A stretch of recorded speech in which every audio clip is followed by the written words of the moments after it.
हे करुणानाथ, हे दीनानाथ, हे दीनानाथ, अपने बच्चों पर सदैव ममता रखने वाले कलयुग के अधिपति नाथ, आपकी सदा ही जय हो। हे सूर्य के सुपुत्र, माता छाया के लाल, भगवान बृहस्पति की ओट लेने वाले, हे देवता, आप नवग्रह की उपाधि से विभूषित हैं। हे शनिदेव महाराज, भगवान शंकर के स्वांश हैं। आप सदा ही अपने भक्तों का हाथ पकड़कर कभी भी नहीं छोड़ते हैं। इसलिए हम शनिधाम की तरफ से आपसे कुछ मांगते हैं, और वो जो मांगते हैं वो विशिष्ट हो, समस्त संसार में अद्भुत हो। हे शनिदेव महाराज, दोनों हाथ उठाकर आपसे आपकी उन शक्तियों के कण मांगते हैं, जिनकी शोभा पाकर और जिनके दर्शन करके हमारे घरों में रहने वाले हमारे पितृ रूपी प्रेत सदा के लिए शांति ग्रहण करें, और हम सबके कारज विशिष्ट रूप से बने। तो हे नाथ, हम आपकी शरणागति ग्रहण करते हैं। आज सूर्य दिवस है। इस सूर्य दिवस पे दोनों हाथ उठाकर अपने पितरों की शांति के लिए उनकी मुक्ति के लिए और शनिधाम के लिए हम आपसे विशिष्ट शक्ति का आवाहन करते हैं। हे देव, त्राहिमाम,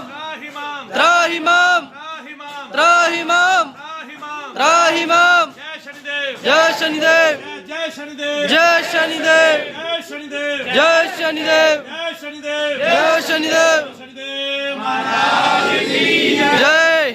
बोलो शनिदेव महाराज की जय। 3 बार बोलो ओम शम शनिश्चराय नमः। ओम शम शनिश्चराय नमः। ओम शम शनिश्चराय नमः। कान बंद करो अपने, ऐसे बिल्कुल बंद रखना। बताओ क्या है। बोलो शनिदेव महाराज की जय।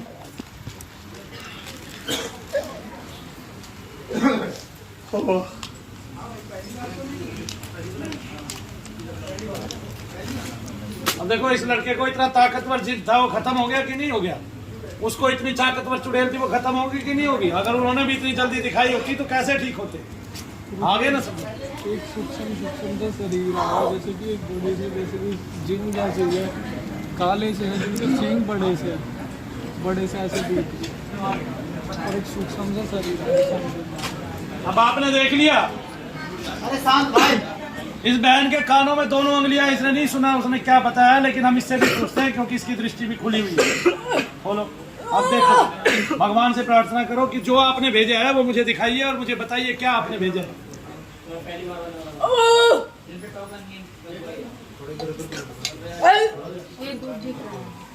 कैसे? काले वस्त्र पहने, बहुत बड़े बड़े से गदा लिए हुए, हाथ में कुछ है? सर्प कैसा है? वो हाथ में लिए हुए, वो ध्यान से देखो, सर पे सींग है क्या या नहीं है? सींगे हैं, वो तो आपके पास बैठे सींगों वाले।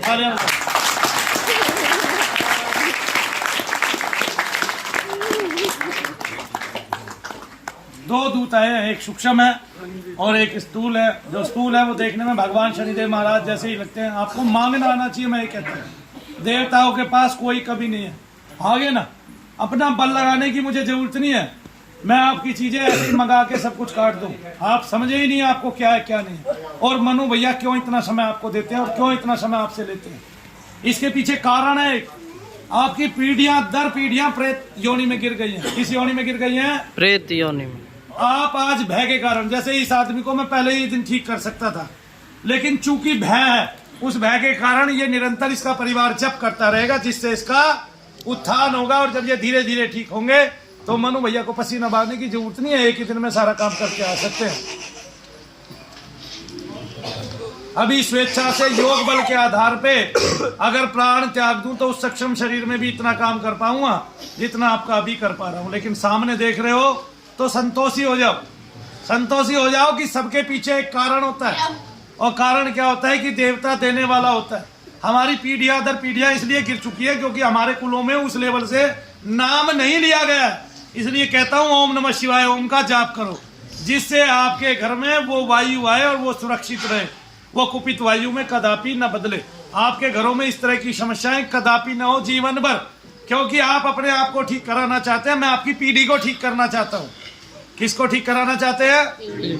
पीढ़ी को। क्योंकि जो आपका वंशज आया है उसने बेचारे ने कुछ नहीं देखा है, सब कुछ बदलता जा रहा है। आगे वो आपके पितरों की सेवा कर पाए ना कर पाए, आपकी सेवा कर पाए ना कर पाए, आज आपने नाम लिया है, आपका ऊपर का आकर्षण होगा। मरने के बाद आप ऊपर जाएंगे, प्रेत योनि में नहीं रहेंगे, आपको कोई पकड़ के किसी के अंदर नहीं डालेगा, या आप भटकते नहीं फिरेंगे। अपने पूर्वजों को, अपने वंशजों को आप बद्दुआएं नहीं देंगे। लेकिन अगर उनका उद्धार जल्दी हो गया और आपने नाम लेना शुरू नहीं किया तो आपको ही इसका कष्ट झेलना पड़ेगा। आप केवल ठीक होना चाहते हैं, ठीक होने के साथ नाम लेना भी सीखिए। क्योंकि अगर हमारे नाम लेने में कमी नहीं आती तो हमारे पूर्वज आज से बहुत साल पहले बहुत सारे संकीर्तन होते थे, बहुत सारा जप तप करते थे लोग, लेकिन अभी भगवान की तरफ से बिल्कुल विमुख हो गए हैं और वैदिक परंपराओं को, वैदिक रीतियों को सब भूल गए कि नहीं भूल गए? भूल गए, है ना भाई। देखिए मनु भैया के यहाँ आपको कोई भी एक चीज देखने को नहीं मिलती कि मैं किसी के अंदर भेदभाव नहीं करना चाहिए। क्यों? क्योंकि जब सब में एक ब्रह्म का अंश है तो सब एक समान ही तो हुए, सब एक के ही तो हुए और सब एक में ही तो हुए, ठीक है ना। और फिर रही बात पंच तत्व की, वो सब में बराबर बराबर ही है, आगे ना। जल पृथ्वी वायु अग्नि आकाश, तो जाति भेद तो हमारा मनो में भेद है और कुछ भेद नहीं है। और उसको भी इस संसार में जो राजनीतियां हैं और जो राज सेवक होते हैं वो अपना राज चलाने के लिए बनाए रखना चाहते हैं और कुछ नहीं बनाता। हम अलग हैं ही नहीं, न थे ना कभी हुए। एक चंडाल भी आके अगर हमें ये कहेगा कि मैं तेरे से अलग कहाँ हूं तो मैं उसको कह ही नहीं सकता तू मेरे से अलग है, आगे ना। आदि शंकराचार्य, भगवान शंकराचार्य को एक चंडाल ने यही कहा, बाद में पता चला कि वो भगवान शंकर का ही स्वरूप थे, जिन्होंने ये बताया कि मेरी तरफ से तो कोई भेद नहीं है और तुम भेदभाव करने वाले तो इसलिए हे शंकर के भी आचार्य, हे शंकराचार्य, हे आदि शंकराचार्य, अनादि शंकराचार्य, तुम इस प्रकार का भेद मिटा दो पृथ्वी लोक से। और उन्होंने 4 मठों की स्थापना की, लेकिन वो जितने चले उसके बाद से कोई शंकराचार्य उतना नहीं चला, जबकि चलना चाहिए था, तो उनका चलना बंद हो गया। और जितना उनका मार्ग अवरुद्ध हुआ उतना भारत पिछड़ता चला गया। हमारी संस्कृति जैसे, हमारी सभ्यता, हमारा वैदिक अनुष्ठान, वैदिक रीतियां, वो सब बदल। तो आप लोगों का उद्धार हो, आपके घर में कोई पितृ ना रहे, आपके बच्चों को कोई कोसने वाला ना रहे, आपके बच्चों पे कोई लांछन लगाने वाला ना रहे, इसलिए आपका नाम लेना जरूरी है। तो नाम लीजिए, भगवान का संकीर्तन कीजिए अपने घर में, और नाम इस तरह से लीजिए कि मानसिक जप कीजिए जितना हो सके, क्योंकि उससे मन के सारे, मन में स्थिरता आएगी और मन के सारे मैल धुल जाएंगे।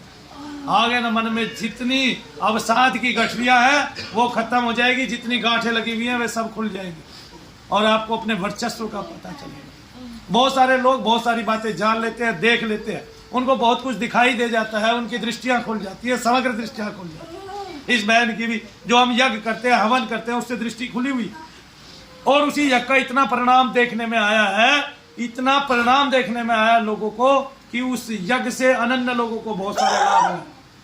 उनके शरीर के कोष खुल गए, उनको बारंबार शक्तिपात होने लगा है। मैं बहुत खुश हूँ, कम से कम 1 से 1.5 लाख लोग हमारे कहने से नाम लेता है, दीप जलाता है, दीप दान करता है, जल दान करता है और धूप दान करता है। तो आपने अपने घर में जल लेना है, धूप लगानी है और दीप लगाना है। आपने बोलना है मनु भैया को साक्षी मानकर, शनिदेव महाराज, शनि धाम के दूत हो, मैं आपको दीप दान करता हूँ या करती हूँ, मेरे दीप को ग्रहण करो। मेरे घर में रहने वाले, मेरे शरीर में रहने वाले, मेरे पारिवारिक सदस्यों के शरीर में रहने वाले, क्या बोलना है, मेरे घर में रहने वाले, मेरे शरीर में रहने वाले, मेरे पारिवारिक सदस्यों के शरीर में रहने वाले प्रेत को, किसको, पितृ को, मलिन देवी देवताओं को, जो तांत्रिक के शिकार हुए हैं या तांत्रिक के इष्ट थे और उन्हें मलिन क्रिया करके, मलिन भोग देकर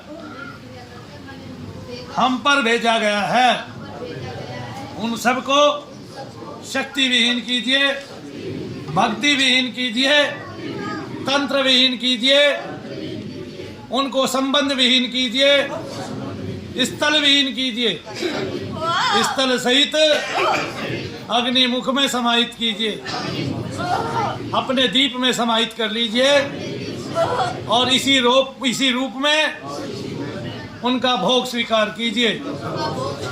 तो वो कम होते चले जाएंगे, उनका शक्ति, उनका बल, उनका सब कुछ घट जाएगा। और अगर आपको कोई रोग है तो बोल दीजिए कि मेरे रोगों को भी आप अग्नि रूप में समाहित कर लीजिए। हे शनिदेव महाराज, मुझ पर करुणा कीजिए, कृपा कीजिए, मेरे परिवार को सुरक्षित कीजिए चारों ओर से। आप देखेंगे धीरे धीरे उसका बल लगेगा। आपको एक बार खाज खुजली होगी अगर आपके पितृ हैं तो। दुनिया में कोई है, दुनिया में कोई भी है, अगर उसके परिवार में कोई मरा हुआ शांति पाए हुए है, हिंदू है, मुस्लिम है, सिख है, ईसाई, उनके यहाँ पे उनके शरीरों में दीप जलाते ही दर्द बढ़ जाएंगे। आपने देख लिया। तो कौन ऐसे ऐसे व्यक्ति हैं जिन्होंने दीप जलाया और उनके दर्द भी बढ़े और खाज खुजली भी बढ़ी? बताइए, देखिए कितने हाथ उठे जरा। हाँ जी, 4 दिन खुजली रही ना, 4 दिन खुजली रही, ऐसे सबके अनुभव रहे। तो कोई कैसा भी व्यक्ति है तो देखो, आपको खुद को पता चलता है कि मैंने दीप दान किया, मेरे घर में खुजली हो गई सबको और सबको दर्द बढ़ गए, तो कितनी उसकी बात है। करके सीखने को मिला, पता चला कोई क्रिया हमने की, उसका फल आया और फल निश्चित है। आपके पितृ जैसे ही मुक्ति पाएंगे, आपको लाभ मिलेंगे। बहरहाल एक देवता आए हैं, हम उनसे प्रार्थना करते हैं कि हे शनिदेव महाराज, हे शनिधाम के दूतों, हे शनिधाम के दूतों, हम आपसे आशा करते हैं, हम आपसे आशा करते हैं, अनुनय विनय करते हैं, अनुनय विनय करते हैं कि जो दूत और जो देवता शनिधाम के लिए आए हैं, जो देवता शनिधाम के लिए आए हैं, जिनसे हमें याचना की है, याचना की है और याचना करते हैं कि वो हम सबके घरों में जाए, वो हम सबके घरों में जाएं, अनंत रूप रखे, हम सबके शरीरों में घुस जाएं, हम सबके शरीरों में घुस जाएं, और जिनके शरीर के अंदर पितृ दोष है, पितृ दोष है और पितृ स्थल पाए हुए हैं, अनेकानेक रोग दिए हुए हैं, अनेकानेक रोग दिए हैं और बंधन में है, उन सबके बंधन खोलकर, उन्हें शांति दीजिए, भक्ति दीजिए और मुक्ति प्रदान कीजिए। हे शनिदेव महाराज, आपकी सदा ही जय हो, आपकी सदा ही जय हो, आपकी सदा ही जय हो, आपकी सदा ही जय हो, आपकी सदा ही जय हो। सारे बोले हाथ उठा के जय शनिदेव, जय शनिदेव, जय शनिदेव, जय शनिदेव, जय शनिदेव, जय शनिदेव, जय शनिदेव, जय शनिदेव, जय शनिदेव, जय शनिदेव, जय शनिदेव।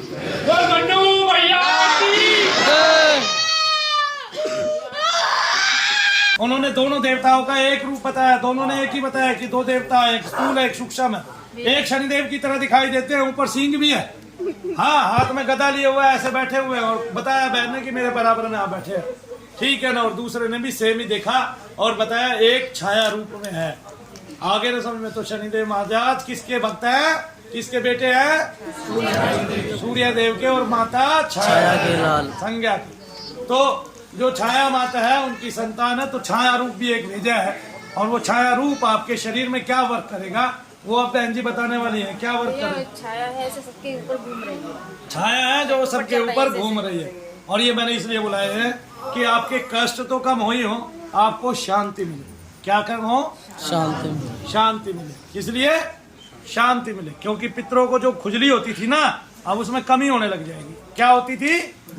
खुजली जो होती थी वो कमी होने लग जाएगी। कमी मैं पहले ही कर सकता था, लेकिन पहले इसलिए नहीं कर सकता था क्योंकि मार्क माई वर्ड, मैं अपने वचन का पक्का हूं। पहले एक शब्द से करके दिखाता हूं, फिर आगे ना समझ में। अगर पहले खुजली नहीं होती तो तुम्हें कैसे पता चलता तुम्हारे घर में पितृदोष है?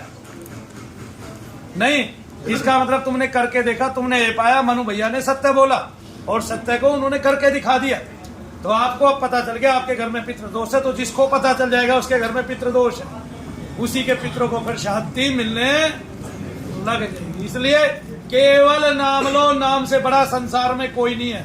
नाम के बिना कोई पार नहीं उतर पाया, ये मैं आपको बता दूं। कौन पार उतरा है नाम के बिना? एक का नाम बता दो बोल दो कि कोई भी पूरे इतिहास में, पूरे भारत धर्म में और पूरे किसी भी धर्म में बिना नाम के पार उतर गया। बोल दो मेरे को। जो भी उतरा किससे पार उतरा? नाम से पार उतरा। और मान लिया इस जन्म में जो पार उतरने वाले हैं उन्होंने 100% किया और हमने पूरे जन्म में 25% किया, कहीं तो हम भी जाएंगे कि नहीं जाएंगे? तो मार्ग अवरुद्ध नहीं होगा हमारा, हम ऊपर की तरफ जाएंगे। हमने प्रेत नहीं बनना, हमने अपने बच्चों को दुखी नहीं करना, क्योंकि जितने भी संसार में प्रेत है वे किसी के ना किसी के घर के पितृ हैं। और अगर वो परेशान रहेंगे तो हम सब परेशान रहेंगे, वो हमें बददुआएं देंगे। आगे ना समझ में, मैंने आपको पहले भी बताया है, जब एक माँ को गर्भ ठहरता है, एक बहन की कोख भरती है, और जब उसको गर्भ ठहरता है तो बहुत सारी आत्माएं आपके घर के ऊपर आके मंडराने लगती है। उनके स्तर है आत्माओं के, बहुत अच्छी आत्माएं उसके घर में आएंगी जो बहुत ज्यादा भजन करते होंगे या बहुत ज्यादा प्रबुद्ध होंगे, जिनके घर में कई IAS होंगे, कई डॉक्टर होंगे और जो संसार की किसी न किसी रूप में सेवा करते होंगे। इस तरह से तो हमने प्रबुद्ध होना है ताकि हमारे घर में उन सभी आत्माओं का आगमन हो जो अच्छी हो। आगे ना आपके घर में आगे आने वाले आपकी संतानों को जो बच्चे हो वो इतने उच्च क्लास हो, कुछ है। आगे ना समझ। तो जो आदि शंकराचार्य थे वो 3 वर्ष की अवस्था में ही अपने गुरु को अपने ज्ञान से अचंभित कर देते हैं। कितने वर्ष की अवस्था में? और 8 वर्ष तक आते आते सारे वेद वेदांगों में पारंगत हो जाते हैं। हमारा इतिहास भरा पड़ा है। और फिर केवल 32 वर्ष की आयु तक ही, अल्पायु कहेंगे ना इसको, सब कुछ कर डालते हैं, सब कुछ जो एक ज्ञाता को करना चाहिए। आगे ब्राह्मण उनके सामने आंख उठाकर नहीं देख सकता था, इतना तेज था। उनको पता था अगर आंख उठा दी तो पूरे बदन की खुजली जीवन में नहीं मिटेगी, खुजाता खुजाता ही मर जाएगा, कोढ़ हो जाएगा अगर एक बार गुस्से से भर के देख लिया। तो इसलिए झुक के रहते थे उनके सामने, जिनके लाखों लाखों शिष्य थे। ऐसे तो आपका वर्चस्व कहीं तो टिकना चाहिए। कोई ये तो कह दे कि हम उन्हीं की औलाद है, कोई ये तो कह दे हम उन्हीं की संतान है, कोई ये तो कह दे हाँ हमने वेदों को अपनाया है, कोई ये तो कह दे हाँ हम उसके किसी भी अंग को स्वीकार करते हैं। कर्म योग हम करते हैं, कर्म योग हमें करना चाहिए, ये मैं मानता हूं, क्योंकि उसकी उन्नति हम जल्दी कर सकते हैं। लेकिन उस योग में किसी के साथ हमारा मिलन है, किसी के साथ हम संपृक्त है, वो हमारा ईश्वर है, उसका अंश हमारे अंदर है। हम उस योग में ही तो पहचानेंगे कि हम उसी के अंश हैं और वही हमारा सारथी है, वही हमारा संचालन करने वाला है और उसी से हम संचालित हो सकते हैं, अन्य किसी से नहीं। एक दिन भी आपकी प्राण की धारा बंद हो जाए तो आप सोचते रह जाओगे। प्राण आ रहा है, शरीर में जा रहा है, कोई माइकल आली ये नहीं बता रहा कहां से आ रहा है, कहां से जा रहा है, कैसे कुछ ही क्षणों में पूरक, क्या बोलते हैं दूसरा, पूरक के और सम, पूरक और सम दो चीजें हो रही है। श्वास जा रहा है, आ रहा है, कुछ क्षण का ठहराव है, कुछ क्षण का, वो ठहराव स्थिरता है, उसी स्थिरता को पाना है। उस स्थिरता को पाए बिना उद्धार नहीं होगा। बोलो जय शनिदेव, जय शनिदेव। काम चालू करते हैं, काम स्टार्ट करें। काम कर रहा है तो सभी आंख बंद करके जय शनिदेव का जप करें ताकि आपको उसकी अनुभूति फील हो सके। ठीक है ना। कमर को सीधी रखें, क्योंकि देवता का जब भी आगमन कहीं पर होता है या देव किरणें जब भी आपको छूती हैं, तो जिनकी कमर रीढ़ की हड्डी सीधी होती है उनके अंदर वो तेजस्वी तरीके से ऊपर नीचे उठाव गिराव करती रहती है और उन्हीं को कंपन ज्यादा होता है, जिससे उनको अचूक लाभ प्राप्त होते ही होते हैं। मैं अपने हाथ से आप सबका उतारा करूंगा, जिससे आप सबको शांति मिलेगी और आप सबके प्रेत को, पितरों को और शरीर के अंदर ठहरे हुए उन मलिन देवी देवताओं को स्थल सहित आपके शरीर से बाहर निकाल दिया जाएगा देवताओं के द्वारा और हमारे मंत्र यज्ञ से। जय शनिदेव।